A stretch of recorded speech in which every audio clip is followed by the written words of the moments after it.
Bueno, bienvenido al invierno aquí en Georgia.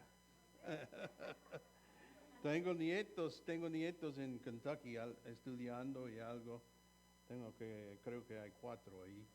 Ellos están en medio de una tormenta horrible, declarado un estado de emergencia en todo el estado de Kentucky. Así que deben orar por la gente ahí, para ellos que todos estén seguros por medio de la tormenta. Bueno, vamos a comenzar una nueva serie al principio del año nuevo. El enfoque en los próximos 4 o 5 semanas sería en el hecho de nosotros tenemos la responsabilidad de crecer en Cristo. Crecer en Cristo. Nuestro pasaje hoy es Juan capítulo 15, versículos 1 al 8. El versículo clave es el versículo 5. Yo soy la vid, ustedes los sarmientos, y el que permanece en mí y yo en él, ese da mucho fruto, porque separado de mí nada pueden hacer. Así ese es el versículo clave de nuestro mensaje. Y bueno, al comenzar el nuevo año debemos ser recordados de algunas cosas.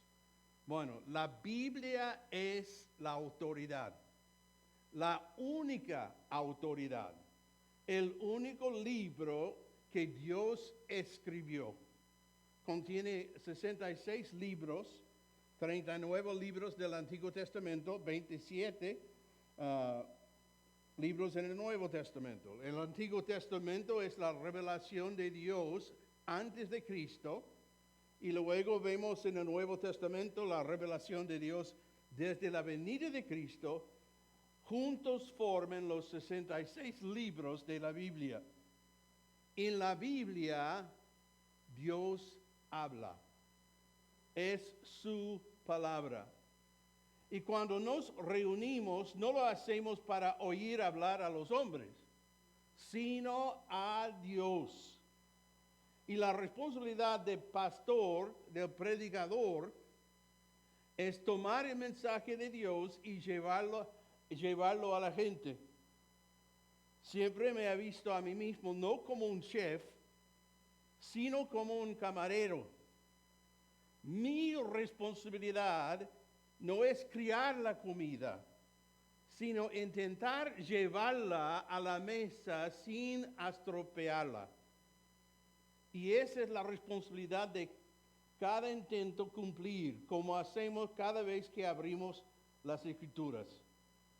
Así que al llegar a capítulo 15 de Juan, como cualquier otro lugar en la Biblia, estamos escuchando a Dios.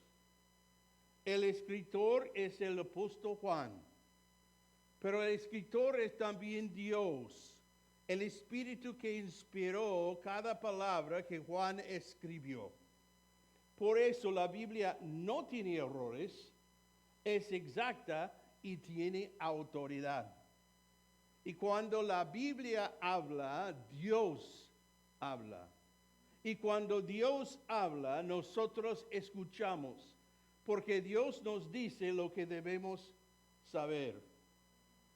La Biblia debe dominar toda vida y toda sociedad humana, porque en ella está contenido toda la verdad necesaria para la vida en el tiempo y en la eternidad.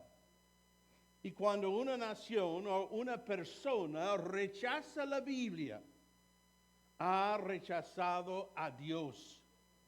Y las consecuencias son nefastas, terribles. A los que escuchan a Dios a través de su palabra, se les da vida y bendición ahora y para siempre. Y así llegamos a Juan capítulo 15.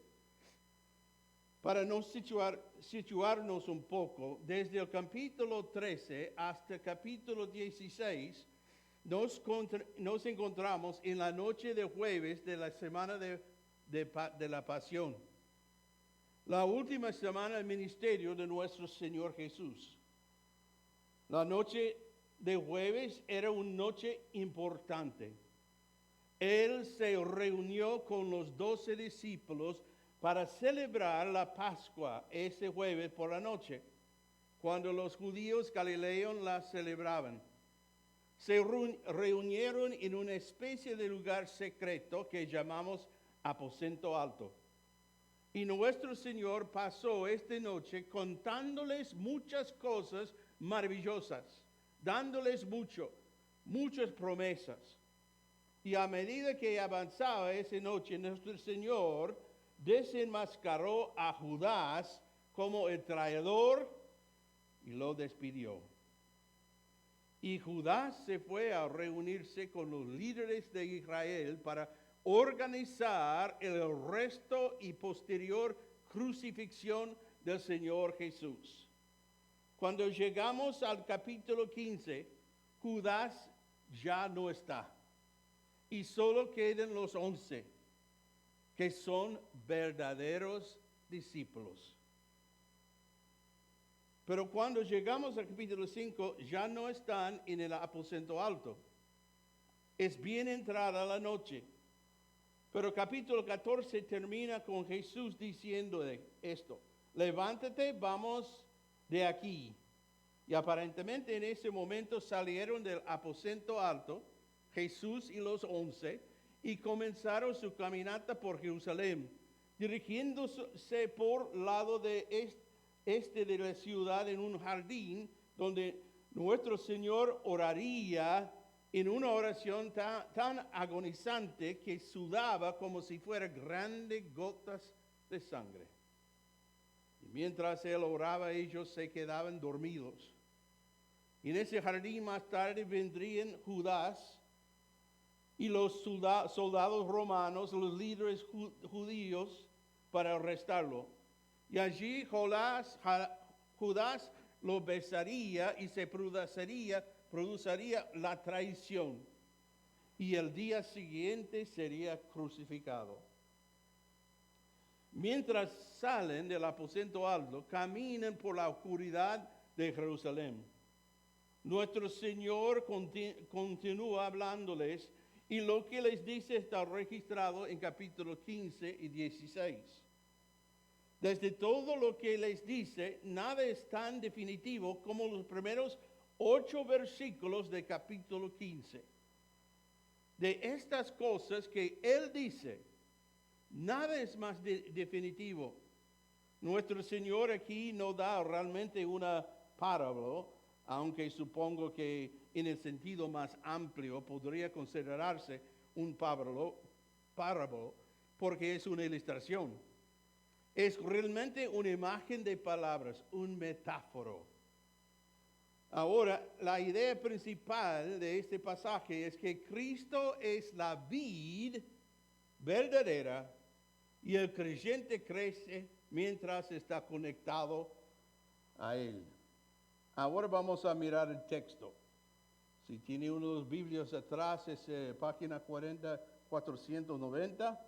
Folleto en la primera hoja tiene la escritura también.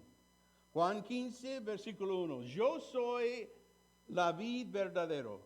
Mi Padre es el viñador. Todo sarmiento que en mí no da fruto lo quita.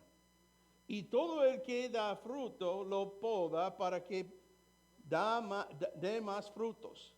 Ustedes ya están limpios por la palabra que les he hablado. Permanezcan en mí y yo en ustedes. Como el sarmiento no puede dar fruto por sí mismo si no permanece en la vid, así tampoco ustedes no permanecen en mí si no permanecen en mí. Yo soy la vid, ustedes los sarmientos. El que permanece en mí y yo en él, ese da mucho fruto, porque separados de mí nada pueden hacer. Si alguien no permanece en mí y los recogen y los echan al fuego y se queman. Si permanecen en mí, mis palabras permanecen en ustedes. Piden lo que quieren y les será hecho. En esto es glorificado mi Padre, en que den mucho fruto, así prueben que son mis discípulos. Ahora debería ser bastante obvio a partir de esa frase final ¿Cuál es el punto de esta analogía? Se trata de la vid, los sarmientos y los frutos que demuestran que alguien es un verdadero discípulo. Se trata entonces de la naturaleza de la salvación genuina. Se trata de la naturaleza. Esta es una preocupación para nuestro Señor, una preocupación para todas las escrituras de la Biblia y una preocupación para todos los cristianos fieles. Y ha sido a través de la historia. ¿Cómo sabe uno que se dirige realmente al cielo? ¿Cómo sabe uno que escapará del infierno? ¿Cómo lo sabemos? Nada es más importante que esto. Nada es más importante que la salvación, la vida eterna, el cielo. ¿Y cómo lo sabes? En este cuadro de palabras tenemos todo lo que necesitamos saber. Pero antes de veamos la naturaleza de la salvación, solo un recordatorio. También hay en los versículos que les leí declaraciones que apuntan a la naturaleza de Cristo. Antes de llegar a la naturaleza de la salvación, la realidad de la salvación, tenemos que reconocer la naturaleza de Cristo, la realidad esencial de Cristo. Entonces, ¿quién es Cristo? Notamos su naturaleza divino. La naturaleza divina del Señor Jesucristo se declara aquí en versículo 1. Él dice, yo soy la vid verdadero. En versículo 5, otra vez, yo soy la vid. ¿Y cómo es esto una afirmación de deidad? Es por el verbo yo soy. Ya en Éxodo capítulo 3, cuando Moisés se presentó ante Dios en el desierto y le preguntó su nombre, Dios dijo, yo soy el que soy. Él es el uno eternamente existente, el uno de ser eterno. Él siempre es, Él siempre fue y siempre será uno. Y los teólogos los llaman la acedad de Dios, el ser eterno Dios. Él es el yo soy. Y a lo largo de su ministerio de predicación, de enseñanza, de curación, de discipulado, Jesús declaró continuamente que Él es Dios. Él es Dios. Dijo cosas como, mi Padre está trabajando hasta ahora y yo mismo estoy trabajando. En un contexto de discusión sobre el Sabbat, Él les recuerda a Él que el Sabbat no se aplica a Dios porque Dios está trabajando todo el tiempo. Y el Sabbat en realidad tampoco se aplica a mí porque yo como Dios estoy trabajando todo el tiempo. Se enfurecieron de que Él hicieron tal afirmación. Eso fue en el capítulo 5 del Evangelio de Juan. Más tarde, capítulo 8, versículo 54, Jesús dijo, yo mismo me glorifico, mi gloria no es nada, es mi Padre el que me glorifica, de quien ustedes dicen, Él es nuestro Dios. Por tanto, si Dios, que es su Dios, me glorifica a mí como Dios, también ustedes deben glorificar a mí. Y de nuevo se ofendieron antes de tal blasfemia percibida. En Juan capítulo 10, versículo 30, incluso lo dijo más concisamente, yo y el Padre somos uno. Estamos hablando de uno en naturaleza y esencia. En ese mismo capítulo, versículo 38, dijo, aunque a mí no me crean, crean a las obras, porque sepan y entienden que el Padre está en mí y yo en el Padre. Así que durante toda su vida y ministerio, Él afirmó que Él es Dios. Y cada vez que Jesús dijo, Padre mío, lo que dijo muchas veces, subrayaba que tenía la misma naturaleza que Dios. Y su audiencia judía no se le escapó la afirmación. No estaban en absoluto confundidos. De hecho, en Juan capítulo 5, versículo 18, esto es lo que leímos. Entonces, por mi causa, los judíos aún más procuraban matar a Jesús, porque no solo violaba el día de reposo, sino que también llamaba a Dios su propio Padre, haciéndose igual a Dios. Ellos entendieron que eso era exactamente lo que Él estaba haciendo. Exactamente. Y una de las maneras en que lo hizo fue tomado para sí mismo el nombre de Dios, yo soy, aplicándoselo a sí mismo. Y podemos ver las declaraciones por Cristo mismo. Una serie de afirmaciones a lo largo del Evangelio de San Juan. Él dice, yo soy el pan de vida. Yo soy el pan vivo que baja del cielo. Yo soy la luz del mundo. Yo soy la puerta. Yo soy el pastor, el buen pastor. Yo soy la resurrección y la vida. Y luego hace la asombrosa e ineludible afirmación en Juan 8:58. En verdad les digo que antes que Abraham naciera, yo soy. Jesús no es otro que el gran yo soy, el Dios eterno en carne humano. ¿Es importante creer esto? Escucho Juan 8:44. Si no creen que yo soy, morirán en sus pecados. ¿Puedo decirlo de otra manera? Si no crees en la deidad de Jesús, irás al infierno. Así de simple. No importa lo religiosos que seas, la moral que seas, lo bien sus intenciones, puede estar a la altura de lo mejor de la humanidad. Si no crees que Jesús es Dios, irás al infierno. Si crees que Él es un ser creado de cualquier tipo, no importa cuán noble o elevado sea, irás al infierno. Morirás en tus pecados y lo que significa morirás sin perdón y la pena es el castigo eterno. Los judíos entendieron exactamente lo que Él estaba diciendo. Es un asalto chocante, impactante, devastador a la teología judía.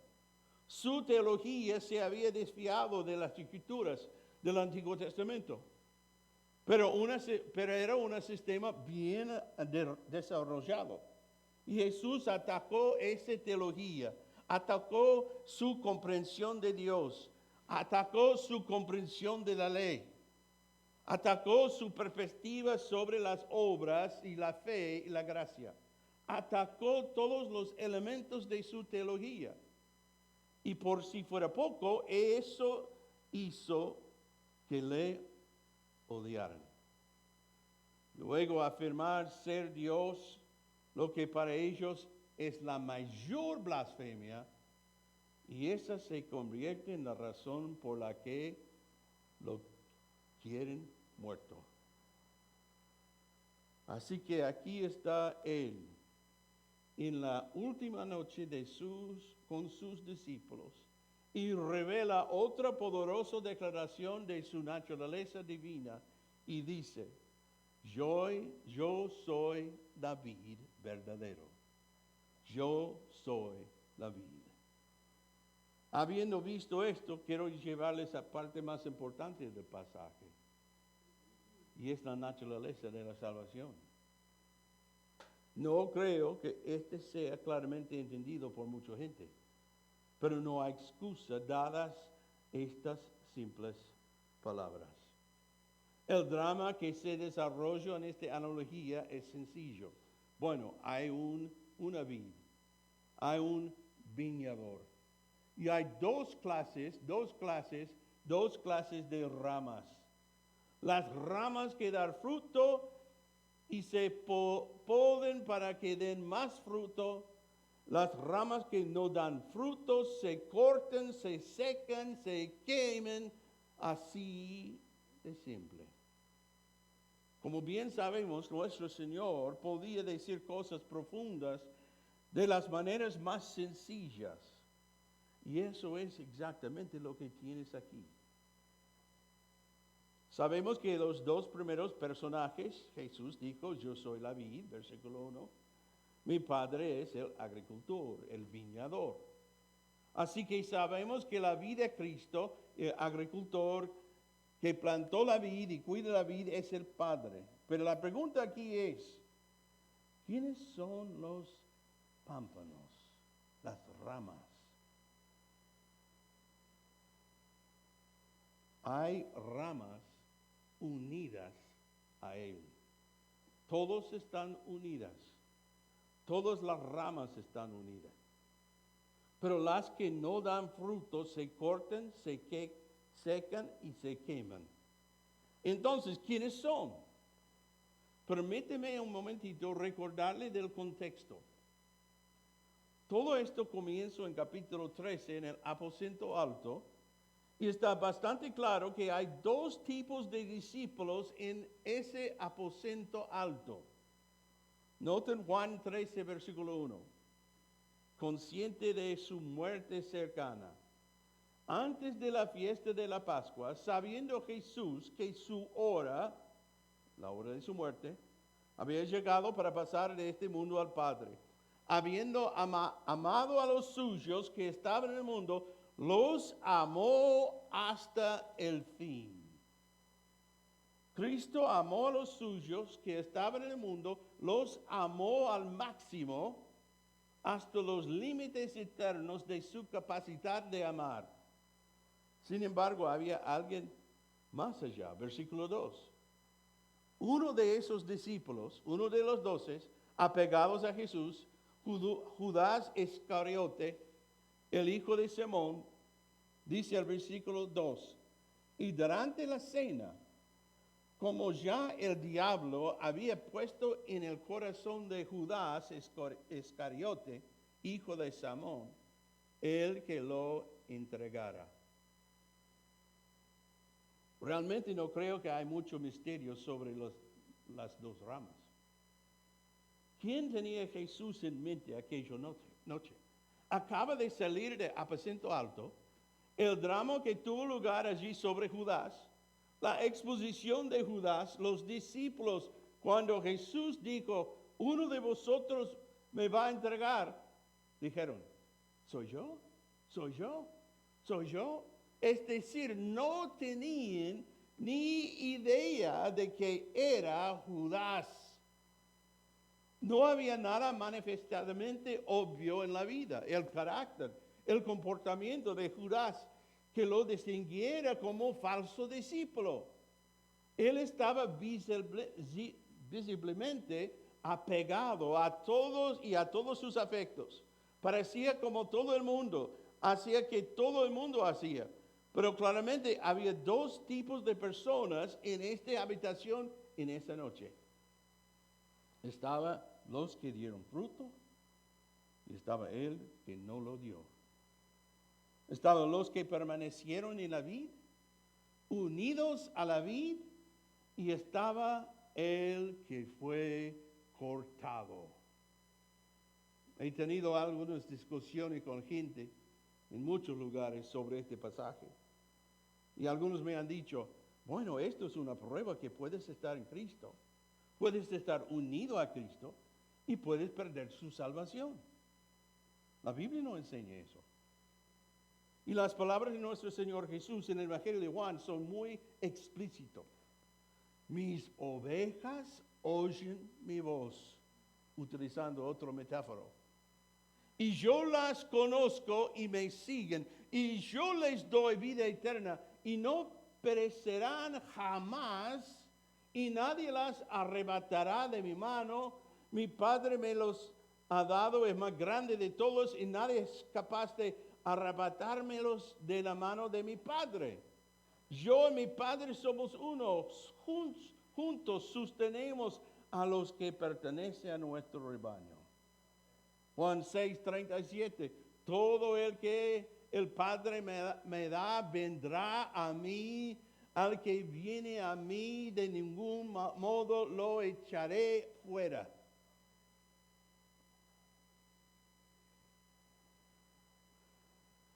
No se trata de creyentes, ramas fructíferos que de repente son cortados y arrojados al infierno.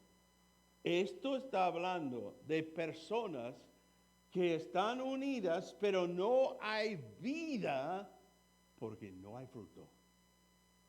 Judas en esa misma noche, unos horas de alejó a Jesús definitivamente, es lo que la Biblia llamaría un apóstata, un desertor definitivo. Había estado durante 3 años cerca, tan cerca que la gente ni siquiera sabía que no había vida. Judas se dirigía ahora a los dirigentes de Israel para establecer el trato de arrestar a Jesús para conseguir sus 30 monedas de plata y de ahí pasar a ahorcarse y catapultarse al infierno. Y esta es la realidad de esa noche. Y esto tiene que ser lo que estaba detrás del pensamiento y el discurso de nuestro Señor aquí. Él tiene que explicar a esos hombres Judas. ¿No te parecía natural que en esta charla íntima con los 11 amados que todavía estaban con él, que ellos todavía están tratando de procesar a Judas? ¿Qué pasó? Menos que 24 horas. Él era de alto perfil. Era él que llevaba el dinero. ¿En quién confiaban? Estaban tratando de entender. ¿Cómo sucedió eso? ¿Quién es él? ¿Cómo encaja? ¿Cómo está? ¿Qué está pasando? Y nuestro Señor nos da una explicación. Él dice, hay ramas que tienen una apariencia externa de apego, pero no dan fruto. Se las quita y se las quema. Y él tiene que estar pensando en Judas. Judas, que estaba en estrecha relación con él, se ha ido camino al infierno eterno. Y de hecho la Biblia dice que se fue a su propio lugar. Dice que hubiera sido mejor para él si nunca hubiera nacido. Marcos capítulo 14. Así el Señor nos ayuda a comprender los elementos de la parábola. Él es la vid, el Padre es el venador, las ramas dan frutos, son verdaderos discípulos. La rama que no da fruto es cortado, quemado, es un falso discípulo. Así entendemos sus palabras. Hay en el reino de Dios hoy en día poseedores de la vida y profesores de la vida. Recuerda lo que dijo Jesús mismo. No todo el que me dice Señor, Señor, entrará en mi reino. Él dijo esto en el Sermón del Monte. Hay gente que construye una casa religiosa, pero la construye sobre arena. Y más bien no la construye sobre roca. Así que Jesús ha reunido realmente todas las figuras del drama de la última noche y has formado una fuerte analogía llena de significado. Pero creo que ahora puedes ver cuál es la interpretación sencilla. Y vamos a completarlo. Empezamos por la vid. El primer personaje en ese cuadro, la vid, Cristo mismo. Él es la vid. Eligió verse a sí mismo como una vid, presentarse como una vid. Antes en el capítulo 10 se había presentado como un pastor del rebaño. Antes se había presentado como luz. Antes se había presentado como agua a través del Espíritu Santo. Así que recurrió a analogías familiares. Y usted podría decir, bueno, él se refirió a sí mismo como un vid porque una vid es humilde. Bueno, es una cosa. Alguien más podría decir que es una buena metáfora porque habla de unión, habla de cercanía y comunión de aquellos que son de Cristo con Él. Otros dirían que es un buen símbolo, que es una buena imagen verbal porque habla de dar fruto, de que el resultado es de estar en Cristo.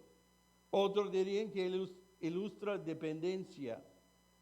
Sin mí nada podéis hacer. Pero noten, toda la vida viene de la vida. Toda la vida viene del vid. Si estás conectado, perteneces. Yo creo que eso es cierto. Pero hay otra razón más importante por la que él dice, yo soy la vid verdadera. Es porque había una vid defectuosa. Había una vid corrompida. Había una vid degenerada. Había una vid infructuosa. Había una vid vacía. ¿Quién? Israel. Así es. El pueblo de pacto de Dios es el pueblo judío. Y Israel es la vid de Dios en el Antiguo Testamento. En Isaías 5, Israel es presentado como una vid. Dios dice, planté mi viña en un monte muy fértil. En este capítulo, versículos 11 al 7, sigue hablando de todo lo que Dios hizo para darles todo lo necesario que produjeran uvas, pero producían bayas agrias, incomestibles, inútiles.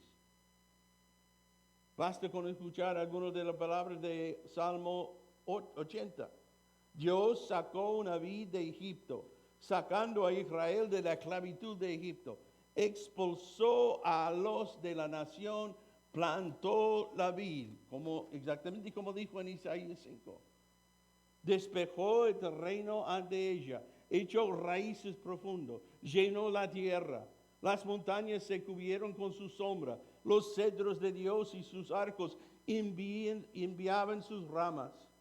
Brotaste el río luego, porque has derribado sus setos, porque todos los que pasen por allí recojan su fruto. Un barrenador del bosque se lo come, y lo que se mueve en el campo se alimenta de él. Dios plantó a Israel y luego volvió contra Israel en juicio. Salmo 80 sigue diciendo, oh Dios de los ejércitos, vuélvete ahora, te lo suplicamos. Mira desde el cielo y observa y cuida de este vid, del sarmiento que plantó de tu diestra. Se quema con fuego, está cortado. Si eso es Israel, eso es Israel. Ezequiel dice que es un vid vacío, sin fruto. Isaías dice que produce una especie de resultados tóxicos, inútiles, no comestibles. Israel había sido el tronco de la bendición. Israel había sido plantado por Dios. Su vida llegaría a través de Israel a todos los que se adhirieron a Israel. Pero Israel fue infiel, idólatra, inmoral, y Dios trajo juicio. Y esto es lo que nos presenta en el Antiguo Testamento. los discípulos, como todos los demás judíos, pensaron, soy judío, estoy conectado con Dios. Israel, el pueblo de Dios, el pueblo judío, es la fuente de la bendición divina. Soy judío, nací judío. Soy la semilla de Abraham. Estoy conectado con Dios. ¿No es así? Nuestro Señor viene y dice, si quieres estar conectado a Dios, tienes que estar conectado no con Israel, sino conmigo. Yo soy la vid verdadera. Yo soy la vid perfecta. A través de mí fluye la vida de Dios. Y Pablo entendió eso. Él dijo que Israel tiene los privilegios, todos los privilegios en el libro de Romanos. Tiene una forma de piedad, pero no tiene vida. Ellos no conocen de Dios, estaban alejados de Dios. Él es la vid verdadera. Solo para darle una comparación, en el capítulo 8 de Hebreos, el escritor de Hebreos dice que Jesús es el verdadero tabernáculo. Él es el verdadero tabernáculo. Él es la vid verdadero. Él es el verdadero templo. Y a través de Él que fluye la vida de Dios. Colosenses 2, 6 y 7 dice, por tanto, la manera que recibieron a Cristo Jesús el Señor, así anden en Él, firmemente arraigados y edificados en Él. Estos discípulos sabían que Israel va a ser destruido. Saben que el templo va a ser destruido. Él ya ha dicho de eso horas antes de esto. Sabían que todo va a derrumbar, se acabó. Y Él pronunció juicio sobre ellos, no una piedra sobre otro. La furia de Dios se va a desatar. Es importante que entendamos que la fuente de bendición no es de Israel. Pablo dijo, no todo Israel es Israel. Cristo es la vid verdadera. Tal como dijo en Juan 1, Él es el luz verdadero. Juan 6, Él es el verdadero pan. Él es la vid verdadero. Y cualquiera que vaya a conocer la vida de Dios tiene que conectarse a Él. A Él genuinamente como Dios, como el yo soy. Todas las otras vidas son vidas falsas. Israel es una vid degenerada y muerta. Cristo es la vid verdadero y viva. Isaías dice que Israel como un vid se vuelve salvaje. Jeremías dice que Israel se ha convertido en una planta degenerada, una vid extraña. Es como si Jesús les dijera a esos hombres, ¿ustedes creen que por pertenecer a la nación de Israel están seguros en su conexión de Dios? No es así. Piensas que solo porque eres judío y miembro de la raza elegida, estás conectado a la bendición de Dios. No es así. Yo soy la vid y la vida fluye solo a través de mí. Yo soy el camino, la verdad y la vida. Así que Él es la vid. Bueno, vemos al Padre. Él es el agricultor, la persona que cuida la vid. Cristo se presenta como plantado por Dios y es verdad, el Padre estaba detrás de todo lo que Jesús hizo. El Padre envió al Hijo al mundo, ¿verdad? Y eso es lo que dicen las Escrituras. El Padre trazó el plan. Jesús dijo, yo solo hago la voluntad de mi Padre. Solo hago lo que mi Padre me dice que haga. Me muestra que haga. Me ordena que haga. Solo haga lo que agrada al Padre. Y el Padre cuidó de él. El Padre se proporcionó una virgen para que pudiera nacer virgen. El Padre lo proveyó todo para él. el provisor del Espíritu Santo para darle poder a través de su ministerio. El Padre le dio todo lo que necesitaba, así que fue el Padre que le dio todo lo que necesitaba. Cuidó de su Hijo, y es el Hijo quien posee verdadera vida eterna. El Padre está trabajando, está haciendo dos cosas, dos obras divinas. Primero está juzgando las ramas falsas, cortándolas, secándolas, enviándolas al fuego, infierno. Está podando las ramas que dan fruto. Esta es la obra del Padre. ¿Cuál es el propósito de la vid verdadero? La vid florece, crece, lo sana, pero el viñador, el agricultor, toma algunas medidas serias. En primer lugar, cuando se ve una rama que no tiene fruto, lo quita y se lo lleva.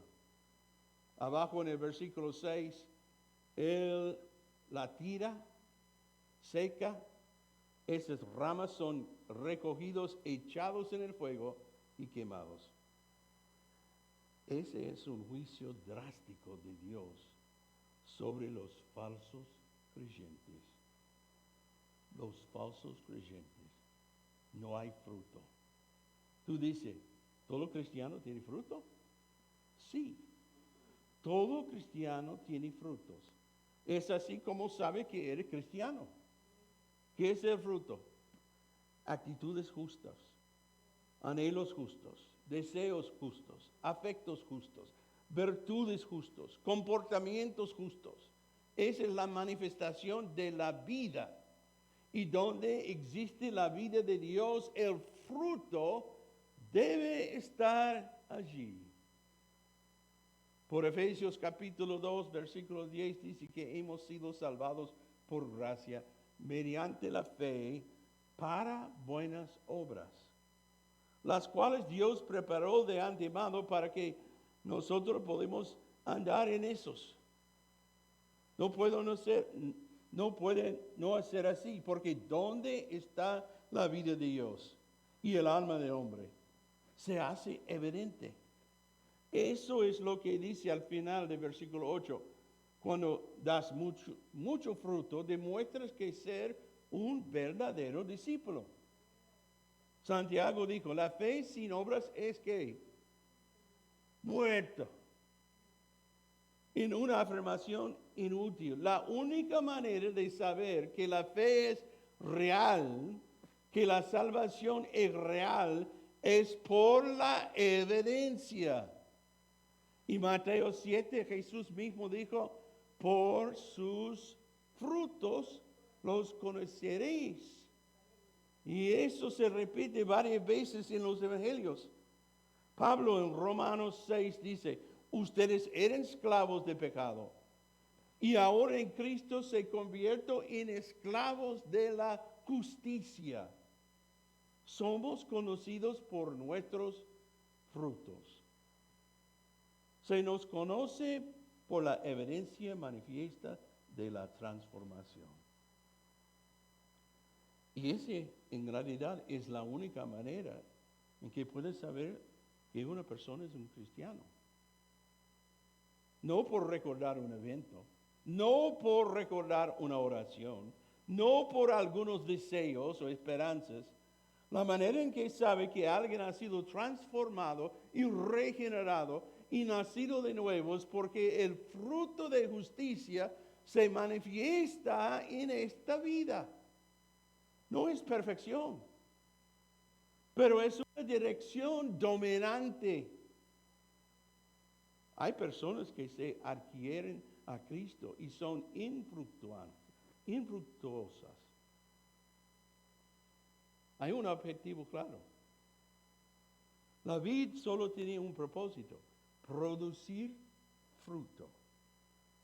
La vid existe solamente para eso. Sin el fruto, la vid y todos los esfuerzos son en vano. La vid verdadera tiene un propósito singular, es dar fruto para la gloria del Señor. Y la razón por que la vid desea producir frutos es para que el viñador reciba el honor.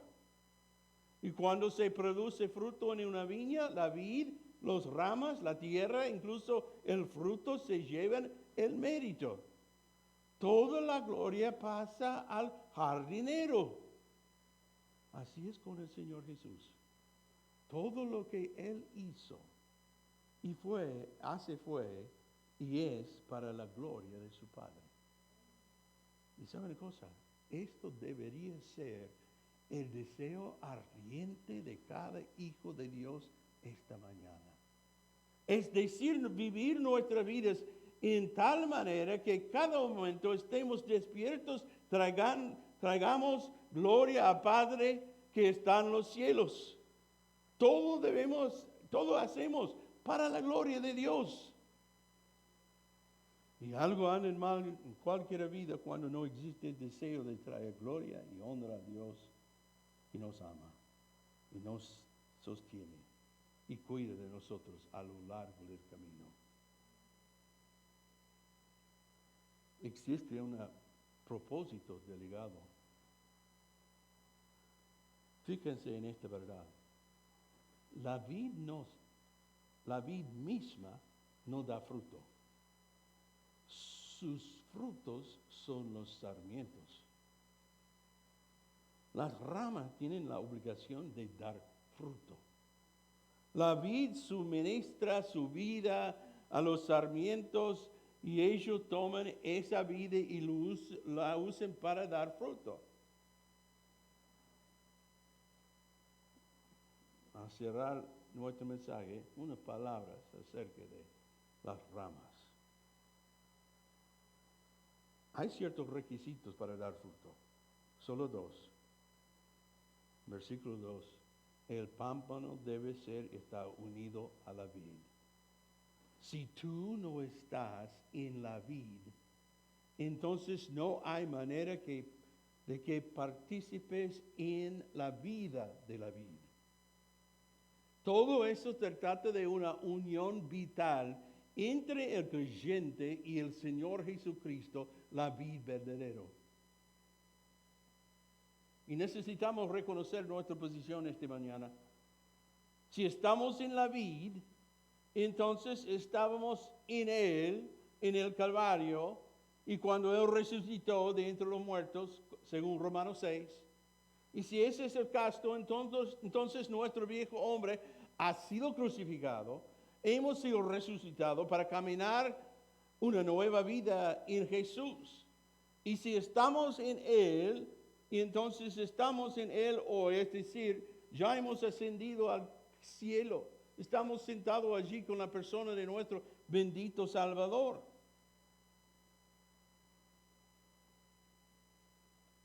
Necesitamos permanecer en la vida. Eso es, debemos mantener una comunión cercana con la vida. Si Él ha de vivir a través de nosotros y producir su fruto en nuestras vidas, esto solo logra permaneciendo en Él. ¿Y cómo permanece uno? Orando, estudiando la Biblia, negándonos a nosotros mismos, acercándonos a Dios. Y mientras más cercano permanezcamos de la vida, más su vida puede fluir a través de nosotros para producir el fruto que Él desea. Es de extrañar que tantas vidas cristianas sean infructuosas, estériles. ¿Cómo describirías tu vida esta mañana? ¿Estás dando mucho fruto para el Señor? Quiero que ustedes entiendan. El resultado de ser en Cristo, ser salvo, es esto. Su vida va a dar fruto. Es la evidencia. Todos nosotros sabemos gente que, bueno, tengo una prima, un año menos que mí. Cuando era un joven, un niño, aceptó a Cristo. Y mi pobre tía, ella, bueno, agarra ese evento para su hijo. Pero en toda su vida, nadie ha visto ningún fruto. Era un alcohólico. Su vida casi destruido. Sin duda, he intentado hablar con él, no, ni quiere hablar conmigo. Es triste. Pero la evidencia de la salvación no es que una reunión de avivamiento usted pasó frente, hizo una decisión.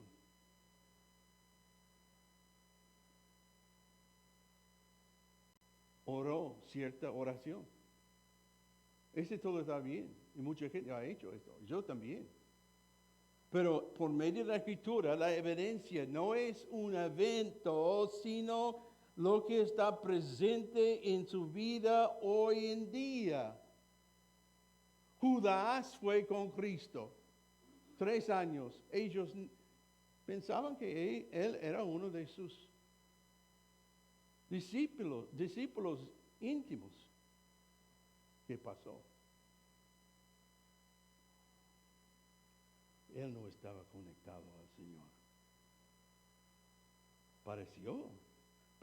Pareció que estaba conectado, pero en el fin, ¿qué pasó? Fue echado afuera para el juicio eterno. Si este pasaje no indica que nosotros vamos a vivir una vida perfecta, no. Pero debe ser alguna base dominante que nos conduce en una dirección hacia el Señor.